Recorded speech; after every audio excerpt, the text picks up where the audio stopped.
లీడర్లకు పడి రాకుంటే చాలు వాళ్ళ ఇలాకల ఏమైనా పక్క పలానాయనే పని అని బోధనం మోపుతారు.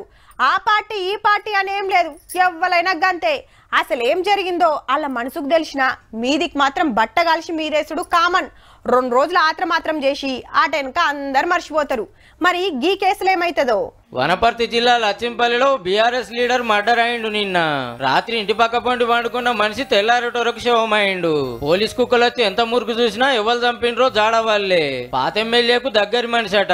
రామన్న పోయి ఇంటోళ్ళను ఓదార్చి ధైర్యం చెప్పి గీ మాట అన్నాడు. మంత్రి గారి ప్రమేయం లేకుండా ఆయన అనుచరులు ఇంత దారుణాలకు తెగబడరు. ముందుగా రేవంత్ రెడ్డికి నిజంగానే చిత్తశుద్ధి ఉంటే శ్రీధర్ రెడ్డి హత్య విషయంలో ముందుగా మంత్రి గారిని బర్తరఫ్ చేసి తన చిత్తశుద్ధిని చాటుకోవాలని. నాకేం సంబంధం, ఉత్తపుణ్యానికి బట్టగాల్సి మీదేస్తుండ్రు. ఏ ఎంక్వైరీకైనా నేను రెడీ అంటున్నాడు మంత్రి జూపల్లి కృష్ణారావు సారు. ఆయనకు చాలా మంది తోటి పంచాయతీలున్నాయి, ఎవల పనో నాకైతే తెలియదు అన్నాడు. వాళ్ళ కుటుంబంలో కూడా భూతలాలు తర్వాత ఆర్థిక లావాదేవీలు ఉన్నాయి. చూడాలి మరి ఇక పోలీస్ విచారణలో ఏంది వెళ్తుందో.